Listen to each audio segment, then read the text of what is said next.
Hello friends, आज मैं आपको एक डिज़ाइनर ब्लाउज़ की कटिंग और स्टिचिंग दोनों बताऊंगी। तो यहाँ पर मैंने अस्तर वाले कपड़े को लिया और इसे डबल फोल्ड किया है। फोल्ड करने के बाद इस तरीके से मैंने इसे 10.5 इंच पर फोल्ड किया है। अब यहाँ पर हम शोल्डर लेंगे। तो मैं यहाँ 34 साइज़ का बना रही हूँ। तो 5.5 इंच मैंने यहाँ पर इसका शोल्डर लिया है और 6 इंच मैंने इसका आर्म होल। तो इस तरीके से एक लाइन को हमें ड्रॉ कर लेना है।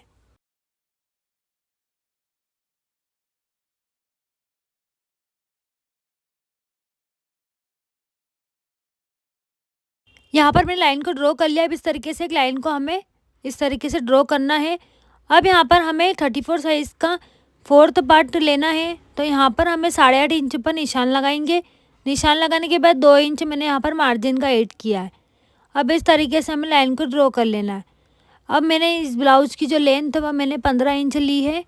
अब यहाँ पर हम आर्म होल का गोलाई का शेप देंगे। तो हमें इस तरीके से 1/2 इंच तिरछा शेप देना है। तो इस तरीके से हमें स्केल से इसको तिरछा लाइन को ड्रॉ कर लेना। उसके बाद हमें 1 इंच का शेप देना है गोलाई में। यहाँ पर हमें इस तरीके से 1 इंच का निशान लगाएंगे और गोलाई दे देंगे। 1 इंच की गोलाई का शेप दे दिया है। अब इस तरीके से हमें 15 इंच पर निशान लगाकर एक लाइन को ड्रॉ कर लेना है। ब्लाउज की लेंथ होगी। अब यहाँ पर हमें नेक की विड्थ लेना है। तो 2.5 इंच मैंने यहाँ पर नेक की विड्थ ली है और 7 इंच मैंने इसकी लेंथ ली है। तो यहाँ पर इस तरीके से एक बॉक्स बना लेंगे। तो यहाँ पर बॉक्स बनाने के बाद हमें यहाँ पर नेक का शेप देना। अब यहाँ पर इस तरीके से एक बॉक्स बनाने के बाद इस तरीके से हमें शेप दे देना है। तो यहाँ पर आप चाहे तो राउंड शेप भी दे सकते हैं। अब टक्स पॉइंट 10.5 इंच पर रखा है और 3.4 पर हमें इस तरीके से निशान लगाकर एक लाइन को ड्रॉ कर लेंगे। तो यहाँ पर हम 1 टक्स का बनाएंगे। आप चाहे तो प्रिंसेस कट में भी इसको बना सकते हैं। टक्स पॉइंट का निशान लगाने के बाद यहाँ पर हमें 7 इंच पर निशान लगाना है। टक्स के लिए मैं यहाँ पर 1.5 इंच पर निशान लगाऊंगी और 2 इंच मार्जिन का ऐड होगा। तो यहाँ पर इस तरीके से हमें लाइन को ड्रॉ कर लेना है।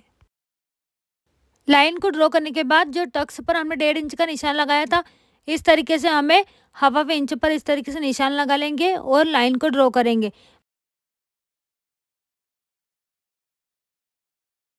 यहाँ पर हम शोल्डर से 3.5 पर इस तरीके से निशान लगाएंगे।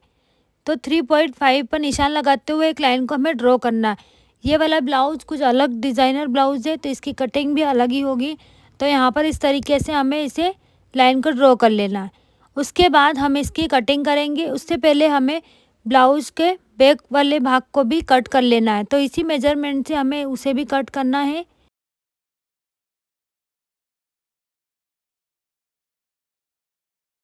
मैंने यहाँ पर इसको कट कर लिया है। अब इस तरीके से नेक को भी हमें कट कर लेना है।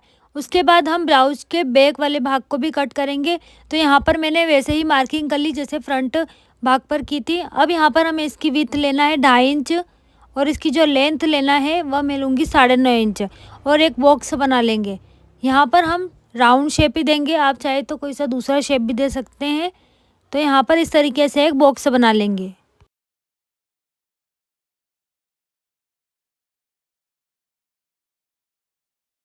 मैंने यहाँ पर बॉक्स बना लिया। इस तरीके से राउंड शेप दे देना है। शेप देने के बाद उसी तरीके से हमें शोल्डर पे से 3.5 पर निशान लगाना है और एक लाइन को ड्रॉ कर लेना। और इस तरीके से लाइन को ड्रॉ करने के बाद हम वैसे ही कटिंग करेंगे जो फ्रंट भाग की थी।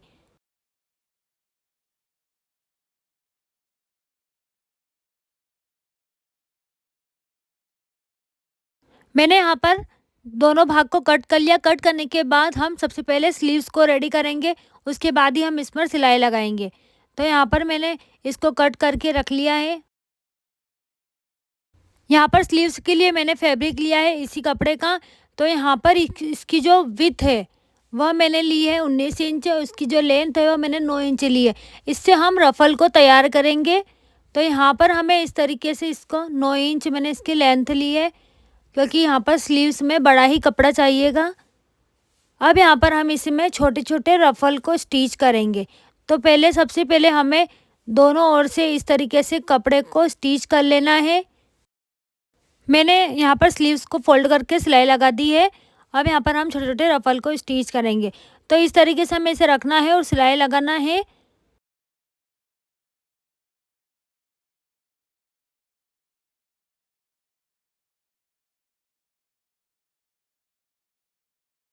एक साइड से मैंने इसको स्टिच कर लिया है, दूसरे साइड से भी हमें इसी तरीके से स्टिच करना है और इसकी जो विड्थ है वह 3.5 पे हमें रखना है, तब जाके हमें शोल्डर पर इसको जॉइन करेंगे।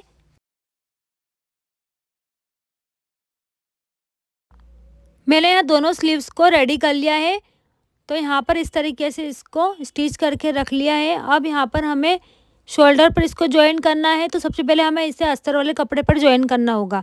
तो अस्तर वाले कपड़े पर तो हमें नेक से 1/2 इंच निशान लगाना पड़ेगा और आर्म होल से 1/2 इंच निशान लगाना पड़ेगा।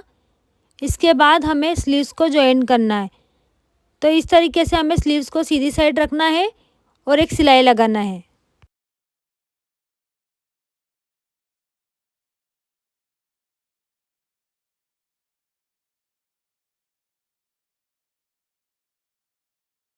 एक स्लीव को मैंने सिलाई लगा दी है, अब दूसरी वाली स्लीव्स को भी इसी तरीके से हमें सिलाई लगा देना है। तो यहाँ पर मैंने दोनों स्लीव्स को रेडी कर लिया है। उसके बाद मैंने यहाँ पर जो ब्लाउज का बैक भाग था उसको हमने इस तरीके से रखना है और जहाँ पर हमने स्लीव्स को अटैच किया था उसे इस तरीके से हमें रखना है फोल्ड करते हुए, और यहाँ पर हमें सिलाई लगाना है। तो आर्म होल से लेकर हमें पूरे नेक पर इसको सिलाई लगाना है। तो इस तरीके से हमें इसको पिन अप करते हुए सेट कर लेना है।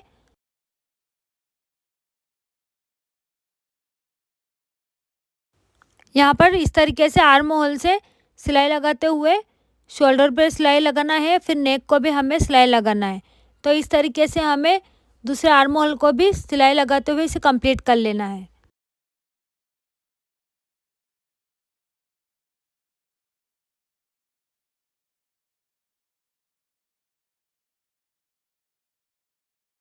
मैंने इसको सिलाई लगा दी, इस तरीके से छोटे छोटे कट लगाएंगे।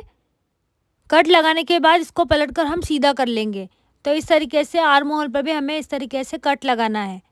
उसके बाद हम इसको पलटकर सीधा करेंगे। तो इस तरीके से हम इसको सीधा करेंगे।